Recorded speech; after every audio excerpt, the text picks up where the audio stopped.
Good morning, Adam. Thanks very much for organising this. We were lucky enough to give a lecture at the Royal Academy last week on Emma Soyer, and I suppose this was the first time we've shared the research on her. We've probably spent far too much of our lives in the past 2 years working on her, looking for her paintings. And I think when we started, there were about 10 of them, and when we last checked, maybe we're up to about 40. So things have changed quite quickly and it's making progress. So the lecture was part of a wider series on connoisseurship, which is a word you won't often hear, but essentially means recognizing paintings on stylistic terms. And we won't dwell too much on that, but you will hear the word throughout the rest of our talk. Now, I think at least three people have asked me if the lecture would be available. So here it is. We'll try our best, at least, to remember what we actually said last week. We're getting old. Now, let's begin at the beginning. This painting, I suppose you could say, was the beginning of Soyer's recent revival.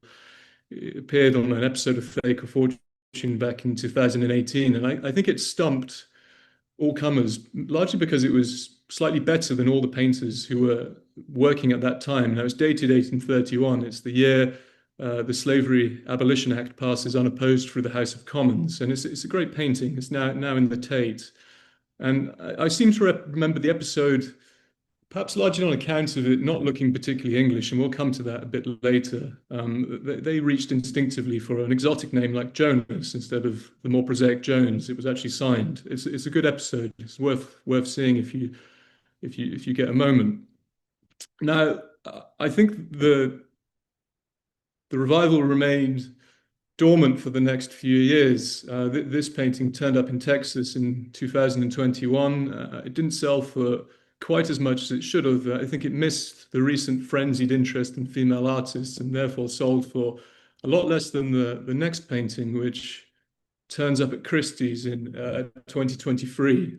It sold, if I remember rightly, for £138,000, having been bought just a year earlier in Belgium for €4,000.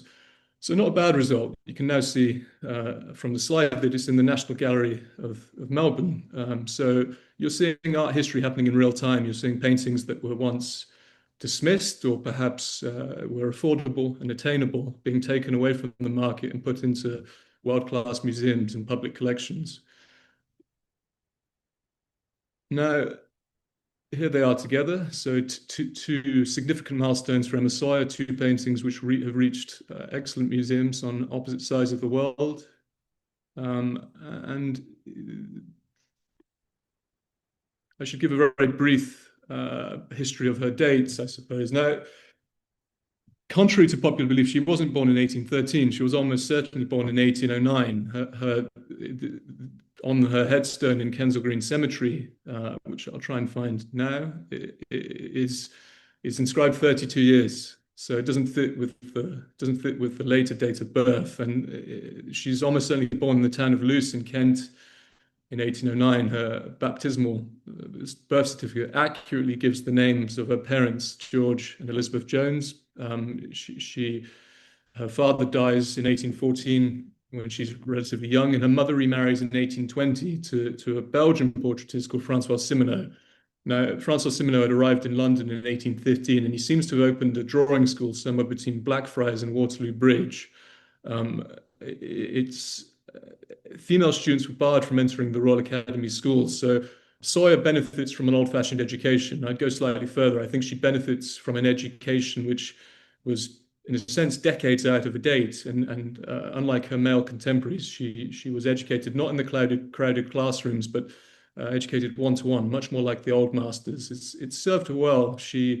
By her early teens, she had already produced 100 portrait drawings made from life. You can see a couple of them here. Sold them, in fact, which is pretty good going for a very, very young girl. And she exhibits her first painting at the Royal Academy in 1823 when she would have been about 13. So it's the same age as Landseer. So both prodigies, one slightly better known than the other. Now, I'm trying to get the slide to work. In 1838, she marries Alexis Soyer, a remarkable man, a chef. He's widely regarded as the first celebrity chef in Britain. And he was also he invented numerous things, including On the left, you can see, I suppose, an early version of a cafetiere. On the right, you can see a camp stove, a paraffin camp stove, which is almost exactly the same design people still use. It didn't change very much, and I think he gifted the patent to the British Army. He could have patented it. He could have probably made a great deal of money from it, but I think he gave it to the British Army, and it's basically an unchanged design from the present day. Now, their marriage, here's a picture of the kitchen at the Reform Club. You can see him standing at the front, dressed as a dandy. In the back of the kitchen, you can see Sawyer's, his wife's paintings, which he's very proud of, and he's quite quick to collar visitors to the club and to show them to them. It was a short-lived, but I suppose happy marriage, and Emma Soyer dies rather abruptly in 1842 in childbirth. If the obituaries are to be believed, she left over 400 paintings, but as I was saying earlier, just 10 of these were accounted for until recently. Now, I mentioned her revival a bit earlier on, and I'd like to say that I'd kept an eye on it, or that I'd even heard of her. But I suppose my first introduction to Soyer was with this painting when I bought it in a small auction house in 2024. Now, it's a good painting. I'd like to say the discovery was the consequence of painstaking research and sound connoisseurial judgment, but it was actually written on the front of the frame. And you'll often hear people say things like, well, I knew this was so and so when I saw these brushstrokes. But in my case, I could say I knew this was Soyer when I saw her name written on the front of the frame. In my defense, written in her maiden name of Jones, which is a little bit like finding a Picasso signed Pablo Ruiz. He incidentally was very quick to discard his father's Ruiz for his mother's Picasso, rightly believing that one was more memorable than the other. So you can see it there, Miss E. Jones. So not very difficult, but still a nice discovery. And it's now in the Yale Centre for British Art.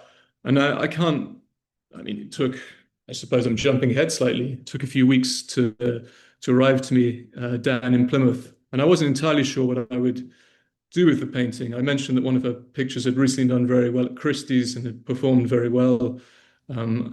Maybe I think I got in touch with them, but I can't remember exactly when I decided against this, though I suppose it became increasingly obvious, even to me, that this was an artist of real potential, a painter that hadn't really been studied in any great detail by art historians. And in British painting, she represented that almost impossibly rare phenomenon of the forgotten female old master. In broader art historical terms, the forgotten, the well-documented but forgotten genius. But it's difficult to make a case for genius when you can't find the paintings.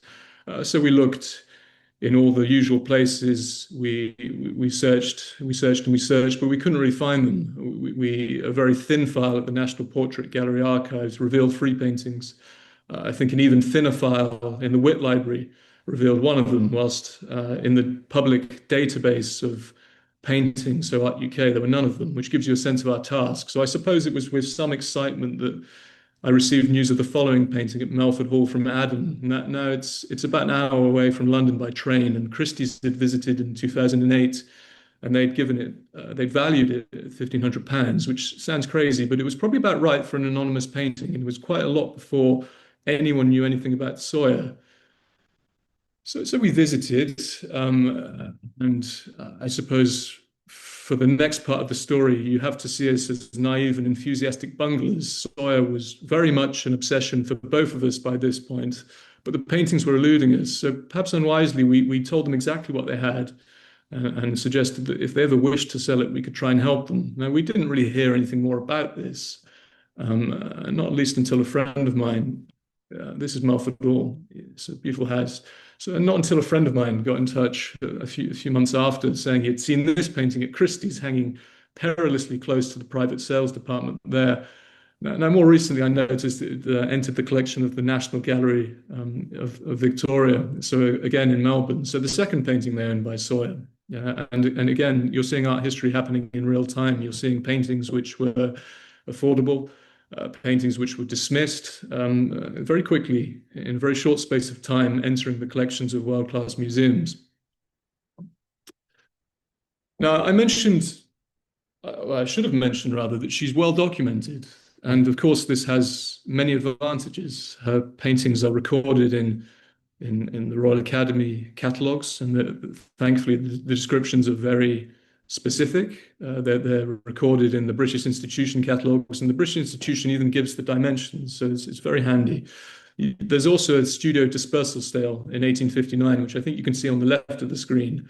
It dispersed 50 of her paintings, and most of those are untraced. So we have quite a lot of documentary evidence, things we can call upon, familiarize ourselves with the evidence before reaching for connoisseurial judgments. It's a nice place to be. I should also say that she has other advantages in terms of connoisseurship, mainly that she's very distinctive.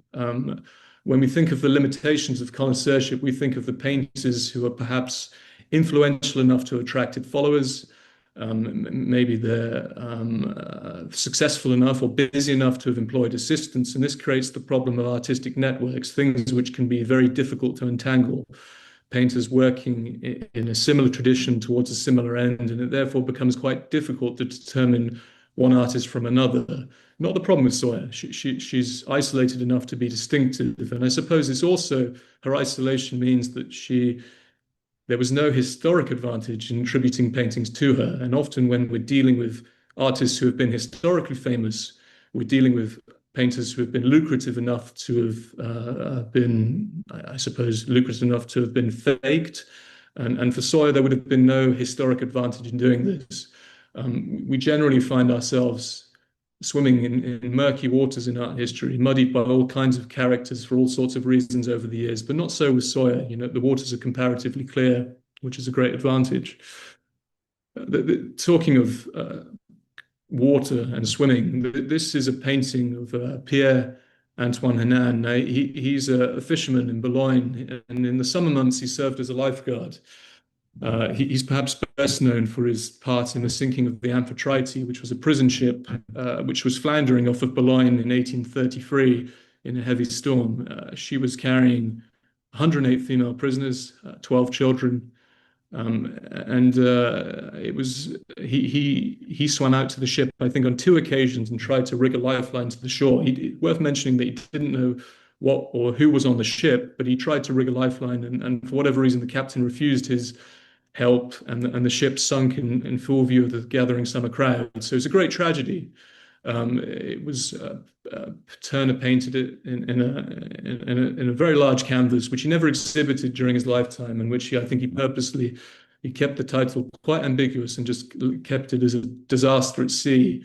Perhaps it was just too much of a tragedy. Now I'll come back to the earlier photograph, and it was, again, I'm not going to say it was a particularly difficult thing to find. It was quite clear. As I tend to spend quite a lot of my time, I mentioned earlier, spending far too much of my life looking for these paintings. I was looking on online archives, and in an obscure book of maritime disasters, and even from the small black and white photograph, you could tell that this was a Soyer. Now, the museum in Boulogne, for whatever reason, it lost its attribution, but they knew it was painted by an English painter in 1833, and we know that Soyer visited Boulogne in 1833. She exhibited 2 paintings from Boulogne in early 1834, and she even exhibited a painting of the wife and the child of Pierre Henin in 1839. So she certainly knew him, and again, not a difficult discovery. It wasn't, I'm not going to say it was very clever. It was simply a case of tapping Pierre Henin into an online search engine or an online archive and seeing the results that it threw up, and I'm very happy that I did. Now, it's not always as simple as that. Often it's more difficult. These paintings. I flew to Madrid for these, and I expected to buy them without too much hassle. They'd been sold in Madrid a year earlier as anonymous paintings, and it's perhaps the only time I've ever known that. If I go to this photograph, this one here, probably the only time I've ever known where the monogram, one of them was signed with a monogram. It's perhaps the only time I know where the monograms become less clear after cleaning. And if you look very carefully, you can see what I believe is an ES. I'm pretty convinced it has to be an ES. In the first photograph, has the tail of the S has almost been removed in the second, and it looks a lot more like an A. But anyway, this time around they were being sold as remarkable rediscoveries for Leonardo Alenfo, a slightly obscure follower of Goya. And I seem to remember the catalogue bandied about phrases such as um, unprecedented documents of the creative process, rare early works, that kind of thing. So precisely the kind of thing one might say if they couldn't find any convincing or useful comparisons. But anyway, it's not a problem. Um, in a sense, it wasn't really a disadvantage. It sounds strange, but paintings which are anonymous tend to attract more attention. They anonymous paintings typically attract the attention of anoraks like ourselves. They invite us to find attributions for them. Paintings which are shielded behind mistaken attributions tend to pass unnoticed. So I went there, but not so much in this case. There's a moment that I think all dealers have experienced when the auctioneer chooses to take a very short break just quickly before the lot you're waiting to bid on. In this case, long enough to assemble the telephone bidders. I think maybe two or three of them. So they sold, and not to me. And I thought about it a great deal on the way home. What had happened? Should I contact the auctioneer? Should I tell them what had happened? And I realized quite quickly this was perhaps completely pointless because it would look especially ridiculous. Well, firstly, it would be exactly what a disgruntled underbidder would do, but it would look especially ridiculous of voicing concerns on paintings which I'd flown to Madrid to try and buy. So a very strange situation, all in all, where two specialists and two separate painters have come to wildly different conclusions. And if connoisseurship can lead us in such different directions, should we really trust it? Well, I think certainly we have to be very careful. Perhaps experts most of all. It's often very difficult to profess ignorance on when you're put on the spot. And perhaps if you had spent your life working on an artist like Leonardo Alenza, then you may also find it difficult to dismiss a rare, enthusiastic, and engaged audience. But anyway, so connoisseurship depends on the connoisseurs, and they're human just like the rest of us. Some artists have their fashionable periods, and some paintings attract multiple claimants. So we spend our time untangling previous errors, searching for Soyer in the output of other artists. Now, the following two paintings, I believe we found them in the file for William Etty at the Witt Library. Etty's a kind of a slippery artist for whatever reason, not easy to classify. And he's become a catch-all for difficult paintings over the years. Now, I'll begin with the first we'll come back to the second a bit later, but let's begin with the first for the time being. Now, it was included in York Art Gallery's exhibition on William Etty in 2011, which was a rather grand affair with a very large catalogue with five different authors. And I seem to remember the painting had a page to itself. This is all well and good, but it happens to have the address of Soyer's cousin in Brussels, or second cousin in Brussels on the reverse. So it's a pretty dastardly thing for Etty to be doing, to be firstly impersonating Soyer very passably, and then very mischievously putting the address of her cousin on the back of the painting. But anyway, again, you have to have some humility with this sort of thing. We now have this bizarre and perhaps unique luxury of looking at paintings one moment before then moving to Belgian address directories a moment later. The internet gives us this very strange luxury. No such possibility when Dennis Farr was compiling his William Etty catalogue raisonné in, I think, 1958. He couldn't have done that, but he was able at least to compare this painting to another picture by Etty, or a painting which he felt was by Etty, which he felt was painted at a similar time and in a similar style. Now I'll try and you may recognize it. So again, he included them side by side, recognizing that there was clear stylistic similarities between them, but coming to an entirely different conclusion based on the information available to him. So it's not exactly a failure of connoisseurship, but perhaps evidence of its limitations as well as its promise.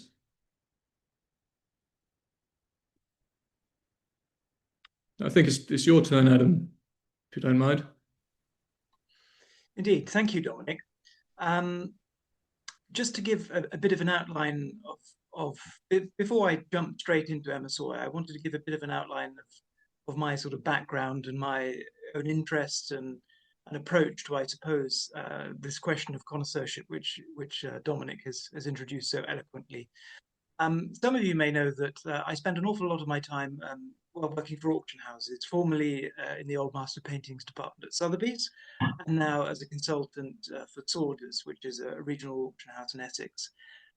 And before I jump into Emma Soyer, I just want to give you a sense, perhaps, of what it's like to work for an auction house. Of course, we attend such events that you can see on the screen here, these grand evening sales, which are sort of the culmination of months, I should say, if not in some cases years of work. They are the sort of top peak of the iceberg of an enormous amount of work that I suppose requires enormous amounts of discernment and thought and careful consideration, research, and also questions of attribution, presentation that really culminate in a sale effectively.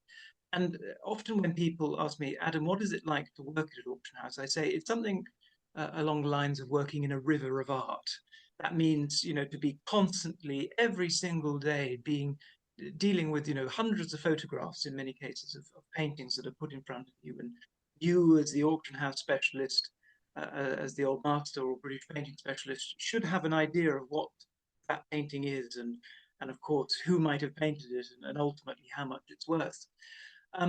Auction houses, I suppose, really hone in your sense of finding artists and styles that are distinctive. And it's a constant daily battle in an auction house, because anything can be thrown at you from about 1300 to about 1850. So you have centuries worth of art to deal with. You also have art that comes from all corners of the globe, or all corners of Europe, mostly, of course, with old master paintings. So any national school could be thrown at you. We, as auction house specialists, spend an awful long time studying and honing our skills in places like this. This is one of the corridors of Chatsworth, may be familiar to you. And you know, you can study collections which have been, you know, gone over many times by scholars over decades, and collections such as Chatsworth are very well known, very well researched. Dealing, of course, with masterpieces by Van Dyck or Carlo Maratta is always a great joy, which you sort of continually hone your eye in on. But also you spend an awful lot of time visiting warehouses, you know, on the edges of Heathrow Airport and that sort of thing, where boxes of art are sort of opened and shown to you. You might be shown absolutely anything, an artwork which in many cases, or in some cases, might never have been seen by scholars working on an artist. Which is always a great excitement, but always a continual challenge. And I think this experience often daily reminds us of our own ignorance of what we don't know, and always a reminder to spend more time looking at books and actually going to galleries and absorbing all that you can. But auction house specialists also spend an awful long time, visiting people like Dominic, having relationships with the art trade as a whole. This is a photograph of Tefaf in Maastricht, one of the great art affairs of the world, where every year in the Netherlands, usually in the spring, top dealers of the world come to gather and show off their wares. Auction house specialists too attend these events, and we're always engaging with new material that might have come out of private collections, and also new discoveries that the trade have made. So the way that you learn as an auction house specialist is to really immerse yourself constantly in this river of art. And as I often point out, it's often a daily lesson of one's own ignorance with things. But where does that leave us with Emma Soyer? Well, one of the things I would say is that, you know, when you work in an auction house, you get to know a lot of the the more mature staff and consultants and experts there. And it was always said to me when I was working in such places, well, Adam, you know, the great period of discoveries were really in the 1980s and 90s. That was the age in which you go into castles in Europe, you know, castles that might have even been behind the Iron Wall, and you know, Rubenses were pouring out of them, Rembrandts and that sort of thing. You know, the pre-digital age. And often it will be said, well, you know, it's very hard to make a discovery these days. But I've come to realize that that's absolute rubbish. One of the real areas where we can still make discoveries today, and particularly our generation can, is in the world of female artists. And I think Emma Soyer presents this fascinating case, really, of a very distinctive artist that was alive in early 19th century Britain, which, by the way, is actually something of a sort of a um, well, an area of the art world and particular scholarship that isn't currently very well looked at or looked after by scholars. And here you have this distinctive figure who was painting in Britain, obviously, as we hear, very prolific during her a short amount of years, but also produced artworks of true quality. And it was this painting at Melford Hall, which I saw many years ago, that at the time I had no idea what it was. I remember thinking, well, is this a painting by John Opie, the great Cornish wanderer who painted genre scenes a bit like this, often featuring still lives and peasant girls and peasant boys, but it just didn't quite fit. So I sort of lodged it in my mind as something that I would, I'm sure, work out one day. And it was only really getting into discussions with Dominic that I caught the Emma Sawyer bug, trying to look for them. And as soon as Dominic introduced me to her works, I thought this is an artist that really deserves, really deserves some research, some thorough, I suppose, also, well, looking for to try and find these works. What is the point of researching an artist if you don't know their paintings or what they look like? So I then started to look, and you start to find them in, dotted around the old, the old sales that have occurred, and you can find them on ArtNet. You can start looking for them mostly under various artists that they've been misattributed to. And I think one of the things that Sawyer, to me, really represents is a true immersion of the style of the old masters. When you look at her paintings, such as this boy with whiting, you really get a sense that she studied and absorbed the styles of Dutch Golden Age artists.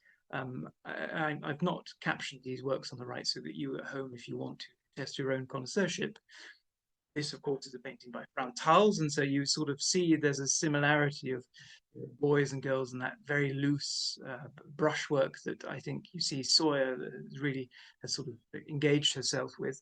There's also an awful lot of other 17th century painters in her visual memory, I would say, including the likes of the great Murillo, who painted lots of peasant children and children with still life in that sort of post-Caravagistic vein that you see infused in her art. And even in paintings like this, in Dominic's rediscovered painting of Pierre Hanin, which is a real masterpiece, I think well, how to even describe it, of a strong man. And it's so often the case of when we think of female artists, we're often thinking of, well, women painting, other intellectual or very artistically minded women. And there are lots of examples of Angelica Kauffman painting great muses of her day, for example. But for a young girl, a young lady, let's say, this lady born in Kent, and to be able to paint a gentleman in this sort of almost machoistic ways, I think very unprecedented, and it's probably one of the reasons that this painting in Boulogne has never quite, been attributed properly before, probably because nobody could ever imagine that a woman painted it. And when I see it, and when I look at that sort of flexing arm and that bravura of the brushwork and that solidly painted face, I'm immediately, thinking about artists, again, 17th century painters, which she must have really adored. And this is the famous Rubens, which Sotheby's sold a few years ago, depicting Mars, the god of war. And you can sort of really see, can't you, that sort of that influence that I think you feel in Sawyer's work throughout, and which makes her paintings and discovering them such a joy, for an artist who are interested in old masters. And when you're often, going off searching for Sawyers, you often have to look under the names of far more famous painters. And I think this really speaks to the quality of her works. For example, in the 1950s, when Burnley Council were actually wanting to buy a Landseer, they bought this picture, a painting which eventually was rejected as a Landseer, but famously, of course, Landseer is a great painter of animals, and so you can see in this misidentified work by Emma Soyer a wonderful sort of evocation, not only of this young girl, but that very prettily painted Skye Terrier, which has the quality of a Landseer about it. This painting we've actually managed to identify in the posthumous studio sale of 1859 as a girl nursing a Skye Terrier. And I think also when you look at this painting, I can really feel Soyer's love of other 17th century artists coming through, including the great Rembrandt, which is the Dulwich. And Dominic and I have a theory, a working theory, that Emma must have spent an awfully long time studying the paintings at Dulwich. There's enormous amounts of Rembrandts, Murillos, and other 17th century artists that you can sort of feel throughout her works. We'll one day find the evidence for it, I'm sure. But also, I suppose when we started this project, we only knew a handful of portraits painted by Emma Soyer. Of course, Brits have always had a sort of an unhealthy fascination for portraiture, but we had only really a handful of examples. So we started to look for those too. This is an unidentified Soyer, which we found in the collection of Tintern Hull in Somerset, a property which is actually run by the National Trust as a holiday home. This painting was, and is still kept in the attic there. As you can see, somebody's used it as practice for darts, I think. But, the quality of the brushwork that does survive is really phenomenal. Look at the drapery painting in that jagged, quick way that really recalls, I think, to my mind, the likes of Frans Hals and other 17th century Dutch artists, which Soyer had sort of infused in her mind. And of course, that face type is typical Emma Soyer. So to find other Soyer portraits, you have to actually go looking for John Constable's. You sort of have to fish for a Soyer in John Constable photo archives. And of course, one of the places that we spend an awful long time is the digitized Wick Library. Came out of the Courtauld Institute and is now freely available online. And we then found, black and white photographs of paintings like this. This is a Constable which was given to the museum in San Francisco in the 1960s, I believe, as work by Constable, but is undoubtedly a very highly polished and glorious painting by Emma Soyer, and in fact was not included in the Constable catalogue raisonné. So it's sort of fallen between the cracks, I suppose, of connoisseurial debate. And one of the things, again, coming back to the drapery, the lace work, is one of the things that Soyer often does is have these flashes of blue that you see in her flesh tones sometimes in shadows and also in lace work, and you can really, feel that color, dotted throughout this lady's clothing, not only in her dress but in the lace work too. And I absolutely can't wait to see this painting in the flesh one day. It is a high quality example, which is also not too far away from the York example that Dominic showed you. And it was also trying to find Soyer's in Constable that I came across this photograph again in the Witt Library of the Thompson brothers. Now, the interesting thing is that this was exhibited as a Constable at the Seattle World Fair in the 1950s. It was then given to Smith College in Massachusetts as a Constable, but is undoubtedly a work by Emma Soyer. And the crazy thing is that this was actually exhibited in the year of her death, by Emma Soyer at the Royal Academy in 1842 as the Thompson brothers. And actually, as you can see, their identity has never been entirely lost. So actually, Smith College could have, if they wanted to, have worked out who painted it just by flicking through the books and doing the work. And Emma Soyer would have emerged. But I think really you can sort of see, particularly the quality of landscape and those figures, you can really understand in a weird way why this was given to such legendary artists like Constable.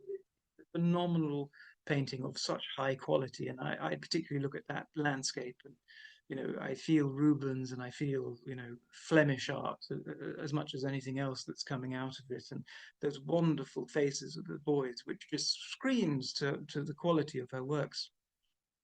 And I think for me is one of the most exciting rediscoveries. And finishing off, as I have to do as time is running out, this is another picture which I was particularly excited to find in the Witch Library. Painting with absolutely no details of even where it exists. British school, we know the dimensions that you can see here, but is obviously a lost and missing portrait by Emma Soyer of her husband Alexis, the great chef. And here on the right, you can see and compare it to his famous portrait, which is still at the Reform Club, I should say, and is found in her posthumous pseudo sale of 1859. And unfortunately for this missing portrait, we only have a black and white photograph of it. And one of the questions of connoisseurship and the future of technology and all of this is lots of people just, well, Adam and Dominic, will you ever bother using AI to try and find Emma Sawyers? And well, the answer is, I think at the moment, no. I think AI is completely rubbish and we can't use it for much. But one of the things that AI really can do, I think, is recolor images. So I gave this black and white photograph to Grok a few weeks ago and asked it to transform it into an Emma Sawyer with the right coloring and the right brushwork. And as you can see, it's done a pretty good job. So as Dominic said, 400 paintings apparently, or 400 works of art produced during her lifetime. We have now found 40 or so of them, or 40 oils, I should say. What is the future of it? How do we, wrap up this story? How do we even know when we finish looking and publishing them? It's a big mystery, but Emma Sawyer certainly is one of those names that deserves to be more widely recognized. And I think has inspired and will continue to inspire Dominic and I to keep looking, probably for many, many years yet. Anyway, thank you very much for listening.